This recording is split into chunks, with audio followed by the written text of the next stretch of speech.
नमस्कार, मी रेणुका बुलेटिनमध्ये तुमचं स्वागत आणि सगळ्यात सुरुवातीला बातमी आहे पावसाची। कारण आजच्या पहिल्याच पावसात मुंबईची दाणादाण झाली असंच म्हणायला हवं। कारण मुसळधार पावसामुळे अनेक भागात पाणी साचलं, रस्ते आणि रेल्वे दोन्ही वाहतूक कोलमडून पडली। मध्य रेल्वेची ठाणे ते सीएसएमटी आणि हार्बर रेल्वेची वाहतूक पूर्णपणे बंद आहे। सायन रेल्वे स्थानकावर मोठ्या प्रमाणात पाणी जमा झालं। या पहिल्याच पावसामध्ये मुंबईकरांचे अतोनात हाल झाले। मुंबईसह परिसरात झालेल्या सकाळपासूनच्या पावसामुळे अंधेरी, किंग सर्कल आणि सायन भागात मोठ्या प्रमाणात पाणी साचलं। वेस्टर्न एक्सप्रेसवेवर देखील वाहनांच्या रांगा लागल्यात। किंग सर्कल भागातही इतक्या मोठ्या प्रमाणात पाणी साचलं की या भागाला जणू तलावाचं रूप आलंय। मुसळधार पावसामुळे सायनमध्ये रेल्वे ट्रॅक पाण्याखाली गेले आणि त्यामुळे पहिल्याच पावसात मुंबईकरांची दाणादाण उडाली। त्यामुळे 3 दृश्य आपण बघतोय। काही वेळापूर्वीची ही दृश्य आहेत। आत्ता पावसानं थोडीशी उघडीप घेतली असं म्हणायला हवं, पण कदाचित ही विश्रांती काही काळासाठीची असू शकते। पण ही सकाळची दृश्य काही वेळापूर्वीची वेस्टर्न एक्सप्रेसवर म्हणजे वेस्टर्न एक्सप्रेस हायवेवर मोठ्या प्रमाणात कशा रांगा लागल्या होत्या।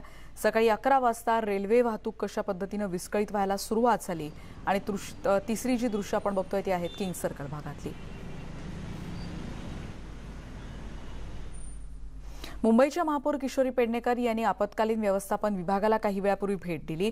भरती आणि त्याचबरोबर सतत मुसळधार पावसामुळे पाणी तुंबलंय असं महापौर म्हणतायत। हिंदमाता प्रकल्पाला कोरोनाच्या अडथळ्यांमुळे उशीर झाला, पण ही कारणं आम्ही देणार नाही असं देखील महापौर किशोरी पेडणेकर यांनी म्हटलेलं आहे। त्यामुळे पहिल्याच पावसानं मुंबईची जी दाणादाण उडालेली आहे, त्यानंतर बघूयात महापौर किशोरी पेडणेकर यांनी याबद्दल काय उत्तर दिलंय।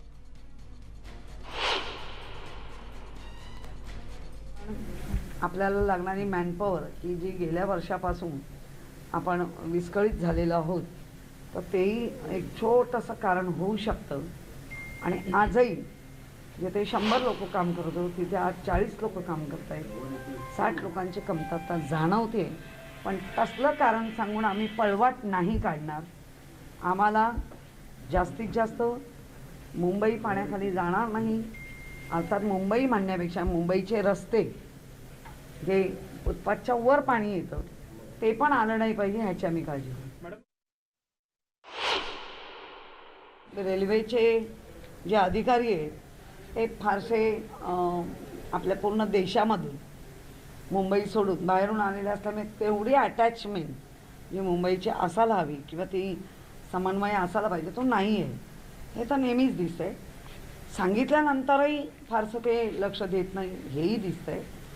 तरीसुद्धा आपण त्यांच्या प्रिमायसेसमध्ये जाऊन जे कलवड आहे ते सगळे कलवड आपण साफ करतोय। त्यामुळे ह्या वेळेला जर पाहिलं तर करवी रोड, डिलाय रोडला ज्या पद्धतीने पाणी भरायचं ते ह्यावेळेला थोडंसं त्याचं बरंचसं प्रमाण कमी झालं आहे।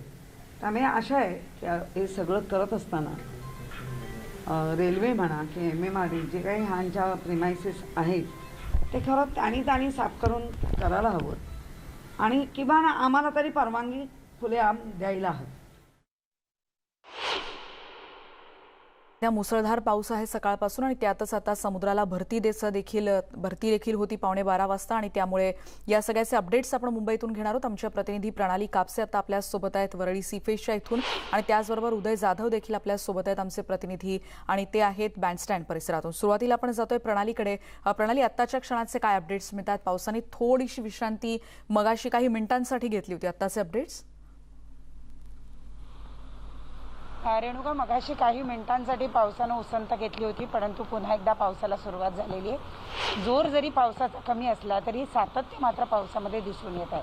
मी सध्या वरळी सीफेस या परिसरामध्ये आहे आणि माझ्या मागे उधाणलेला समुद्र तू पाहते आहे। समुद्राला मोठ्या प्रमाणावर भरती असल्यामुळं आता आपण पाहतो आहोत की या ठिकाणी मोठ्या उंचीच्या लाटा ज्या आहेत त्या उसळत आहेत। मोठ्या प्रमाणावर लाटा ज्या आहेत त्या येताना आपल्याला दिसत आहेत। मध्यंतरी आता अगदी काही वेळापूर्वी जो पाऊस कमी झाला होता त्याचा परिणाम असा झाला की अनेक मुंबईकर जे गेले कित्येक दिवस घरामध्ये बंद होते, हळूहळू आता काही नियम जे आहेत ते शिथिल करण्यात आले, काही निर्बंध शिथिल करण्यात आले।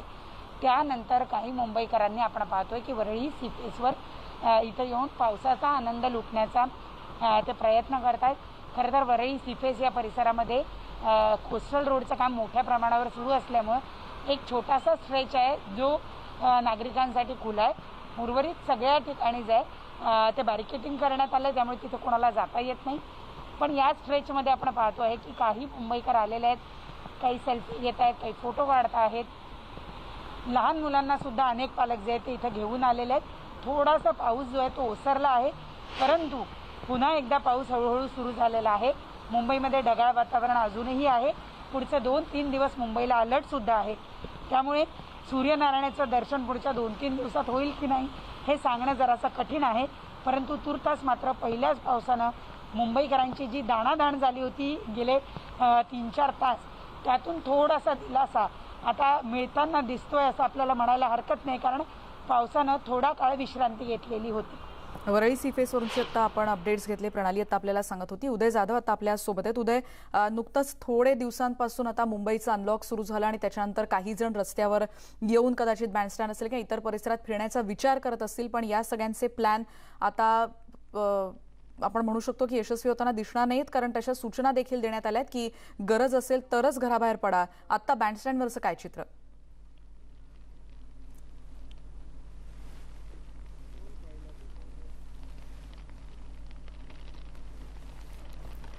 आपण बघतोय मुंबईला सकाळपासून पावसानं चांगलं झोडपून काढलेलं आहे. पहाटेपासून या पावसाला सुरुवात झाली आणि काही उत्साही मुंबईकर पाऊस कसा आहे किंवा समुद्र या काळात कसा दिसतोय हे पाहण्यासाठी बाहेर पडलेले आपण बघतोय. आणि समुद्राला उधाण आलंय, कारण आपल्याला माहितीये की 11:15ला भरतीची वेळ होती. उदयकडून अधिक अपडेट्स घेऊयात. उदय.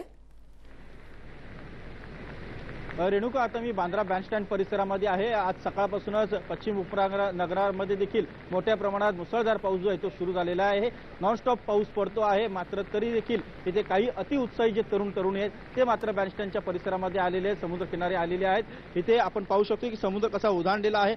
एक साधारणतः 12च्या सुमारास मोठी भरती जी आहे ती आलेली आहे. अजूनही भरती जी आहे जशीच आहे, मात्र आपण समोरच्या बाजूला बघितलं तर काही तरुणी जे आहेत त्या अतिउत्साही आहेत, त्या समुद्रामध्ये जाण्याचा प्रयत्न करतायत, लाटांशी खेळण्याचा प्रयत्न करतात. अगदी जीव घेणा प्रयत्न जे आहेत ते करताना आपल्याला इथं पाहायला मिळतं आहे. आणि त्यांना इथे मज्जाव करण्यासाठी कुठेही पोलीस किंवा जीवरक्षक जे आहेत ते दिसत नाहीत. मुंबई महापालिकेने आणि मुंबई पोलिसांनी देखील त्या संदर्भात आवाहन केलेलं आहे, मात्र तरी देखील काही अतिउत्साही तरुण जे आहेत ते समुद्राच्या लाटांशी खेळण्याचा प्रयत्न करतायत, फोटो काढतायत, व्हिडिओ काढण्याचा देखील प्रयत्न करतायत. मोठ्या संख्येने इथे लोक दिसत आहेत. त्यांना तात्काळ समुद्रामध्ये जाण्यासाठी मज्जाव करणं आवश्यक आहे आणि इथे जीवरक्षक आणि मुंबई पोलीस जे आहेत ते तैनात करणं देखील आवश्यक आहे. मात्र आज इथे कुठल्याही प्रकारे तसे बंदोबस्त जो आहे मुंबई पोलिसांचा तो दिसत नाही आहे. मुसळधार पाऊस आहे, त्यातच समुद्र देखील उधाणलेला आहे. त्यामुळे मुंबईच्या सखल भागांमध्ये देखील पाणी साचलेलं आहे, कारण पाण्याचा निचरा होण्यासाठी मार्ग सध्या बंद आहे, कारण समुद्राची भरती जी आहे ती मोठ्या प्रमाणात आहे. आणि त्यामुळे अशी परिस्थिती जी आहे भरतीच्या वेळेला मुंबई शहरामध्ये आपल्याला नेहमी पाहायला मिळते. असे जे अतिउत्साही तरुण आहेत जे या भरतीच्या वेळेला समुद्रात येतात, लाटांशी खेळण्याचा प्रयत्न करतात, त्यांना तात्काळ मज्जाव करणं आवश्यक आहे. इथे येणाऱ्या पर्यटकांवरती देखील बंदी घालणं आवश्यक आहे. मात्र मुंबई महापालिकेकडनं किंवा मुंबई पोलीस यांच्याकडनं कुठलाही इथे बेजबाबदार नागरिकांमुळे स्वतःच्या जीवाला तर धोका असतोच, पण त्याचबरोबर तिथे जे तटरक्षक दलाचे किंवा जीवरक्षक दलांना समज जर तिथे काही झालं असं होऊ नये, पण तसं झालं तर त्या यंत्रणेवर देखील मोठ्या प्रमाणावर ताण येतो. कारण आयत्या वेळेला रेस्क्यू ऑपरेशन करणं किंवा असं जीव धोक्यात घालणं अत्यंत जिकिरीचं काम हे सगळेजण करतात आणि तिथे अडवायला तिथे कोणी त्यांना दिसत नाहीये. आणि अशा रीतीनं बेजबाबदार वर्तन या नागरिकांचं आपण बघतोय. समुद्राचं इतकं खळाळलेलं रूप आपण बघतोय. भरतीची वेळ आहे. मुंबईत सकाळपासून इतक्या जोरदार पावसाने सुरुवात केलेली आहे आणि इकडे एवढं उधाण आलेलं असताना हे काही बेजबाबदार नागरिक मात्र बँडस्टँड परिसरात असे फिरताना दिसत आहेत. उदय, आसपास कोणी पोलीस किंवा आणखीन कोणी जीवरक्षक किंवा आणखीन कोणी गार्ड्स तिथे दिसत आहेत का? सध्या रेणुका मी बँडस्टँड परिसरामध्ये आहे आणि बँडस्टँडच्या परिसरामध्ये आपण जर बघितलं इथे तर रस्त्यावरती कुठेही पोलीस किंवा जीवरक्षक जे आहेत ते आपल्याला इथे दिसत नाही आहेत. मोठ्या प्रमाणात पर्यटक मात्र येऊ लागले. सकाळपासूनच बँडस्टँड परिसरामध्ये गर्दी आहे, समुद्राला उधाण आलेलं आहे, भरतीची वेळ आहे असं सर्व मुंबई महापालिकेने काल परवापासूनच सांगायला सुरुवात केली होती. मुसळधार पावसामध्ये समुद्रकिनारी जाऊ नये, मात्र तरी देखील जे अतिउत्साही तरुणी आहे ते मात्र इथे समुद्रामध्ये आलेले आपल्याला पाहायला मिळतात. अगदी आतमध्ये खडकांपासून आतमध्ये उतरलेले आपल्याला इथे पाहायला मिळत आहेत. मुंबई महापालिकेच्या कंट्रोल रूम मधून सर्व न्यूज चॅनल, आपलं न्यूज चॅनल देखील तिथे आणि थेट लाईव्ह दृश्य जर त्यांनी मुंबई महापालिकेच्या डिझास्टर कंट्रोल रूम मधून पाहिलं तर त्यांना ही अति गंभीर बाब ती समजू शकते आणि त्यामुळे इथे त्यांनी तात्काळ जीव असंच आवाहन आपण या बातमीच्या माध्यमातून करूयात. उदयनचा आवाज आपल्यापर्यंत नीट पोहोचू शकत नसला तरी ते सांगतायत ते अत्यंत महत्त्वाचं आहे की जर महापालिकेच्या डिझास्टर मॅनेजमेंट टीम हे समज बघत असेल तर तात्काळ तिथे तुमचं पथक पोहोचवणं किंवा तिथपर्यंत हा संदेश नक्की पोहोचवा की जीव धोक्यात घालून तिथे हे नागरिक किंवा पर्यटक जे कोण असतील ते आपला जीव धोक्यात घालतायत. कारण एकीकडे समुद्राला उधाण आलंय आणि पाऊस 3 दिवस तरी पडणार आहे जोरदार असं आता स्पष्ट करण्यात आलं हवामान विभागाकडून. तरी देखील हे बेजबाबदार वर्तन आपण या नागरिकांचं बघतोय.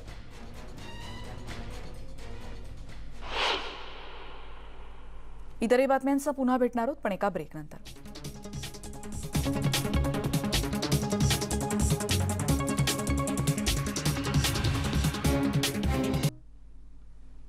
आणि यानंतर आपण बघणार आहोत संजीवनी उपक्रमाअंतर्गत एक महत्त्वाची बातमी. नुकतंच आपल्याला माहिती आहे पंतप्रधान मोदींनी सोमवारी देशाला संबोधित केलं होतं आणि पुन्हा एकदा लसी संदर्भातला संभ्रम त्यांनी दूर करण्याचा प्रयत्न केला होता आणि लसीकरण किती महत्त्वाचं आहे आणि त्यामुळे नागरिकांनी लस घेणं किती गरजेचं आहे हेच त्यांनी या माध्यमातून सांगण्याचा प्रयत्न केला होता.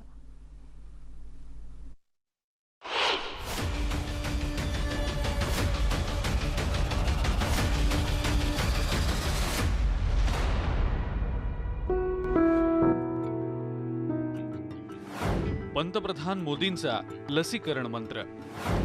संधी मिळताच लस घ्या. लस आहे ब्रह्मास्त्र, ते गमावू नका. आज जब मैं आपसे बात कर रहा हूं तो देश में 23 करोड़ से ज्यादा वैक्सीन की डोज दी जा चुकी है. लसीकरणाचे आकडे वाढत आहेत. रोज नवा इतिहास रचला जातोय. पण ध्येय अजूनही लांबच आहे. अजूनही 4 पट लोकांचं लसीकरण होणं शिल्लक आहे आणि हे तेव्हाच शक्य आहे जेव्हा नागरिक लसीकरणाबाबत सकारात्मक होतील. इस लड़ाई में वैक्सीन हमारे लिए सुरक्षा कवच की तरह है. आज पूरे विश्व में वैक्सीन के लिए जो मांग है उसकी तुलना में उत्पादन करने वाले देश और वैक्सीन बनाने वाली कंपनियां बहुत कम है. लसीकरणाच्या 100% यशासाठी लसीची उपलब्धता देखील खूप महत्त्वाची आहे आणि पंतप्रधान मोदींच्या मते देश लवकरच लसीच्या तुटवड्यावर मात करेल. भारत ने 1 साल के भीतर ही एक नहीं बल्कि 2 made in India vaccine launch कर दी. आज देश में 7 कंपनियां विभिन्न प्रकार की वैक्सीन का प्रोडक्शन कर रही है. कोरोनाच्या दुसऱ्या लाटेमुळे भीतीचं वातावरण निर्माण झालंय. यामुळे लसीकरणाबाबतची जागरूकताही वाढलेली आहे. लोकांना आता लस घ्यायची आहे. अतिशय औत्सुक्यानं लोक आपल्या संधीची वाट पाहतायत. पण अजूनही एक चिंता सतावतीये. ही चिंता आहे तिसऱ्या लाटेची. कुछ एक्सपर्ट्स द्वारा हमारे बच्चों को लेकर भी चिंता जताई गई है. इस दिशा में भी 2 वैक्सीन का ट्रायल तेजी से चल रहा है. या दरम्यानच आता पाटणा एम्स नंतर दिल्ली एम्स मध्ये सुद्धा लहान मुलांवरील कोवॅक्सिनच्या ट्रायल्स सुरू झालेल्या आहेत. या स्क्रीनिंग नंतर फिट असलेल्या मुलांना ट्रायलसाठी सहभागी करून घेतलं जाईल. लवकरात लवकर या ट्रायल संपतील आणि अपेक्षा आहे की मुलांसाठी सुद्धा देशी लस मिळू शकेल. Bureau report, news 18 network.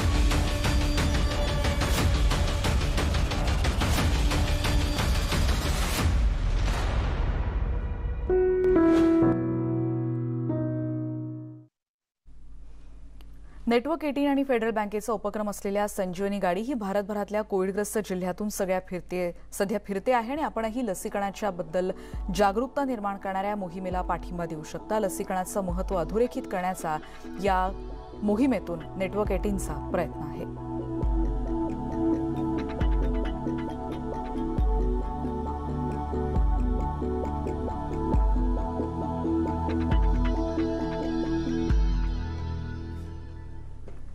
Federal bank आणि नेटवर्क 18च्या संयुक्त विद्यमानं राबवत असलेल्या या संजीवनी शॉर्ट ऑफ लाईफ या उपक्रमात आम्ही सर्व नागरिकांना लसीकरण करून घेण्याचं आवाहन करतो आहोत. या संदर्भात सुरू असलेल्या कॅम्पेनच्या अँथमचं देखील एक फर्स्ट लुक आपण बघणार आहोत. या गीताद्वारे आम्ही सर्वांना लस घेण्यासाठी प्रोत्साहन देण्याचा प्रयत्न करतोय.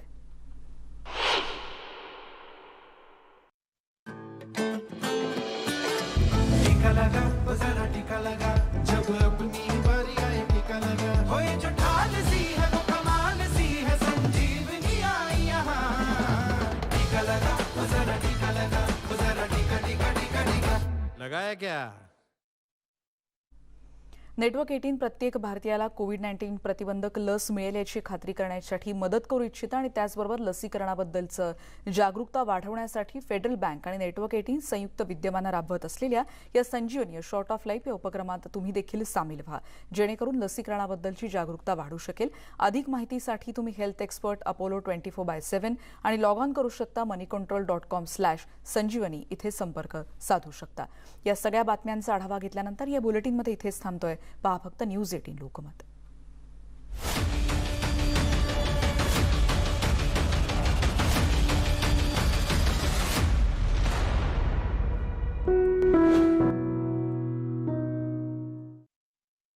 पासून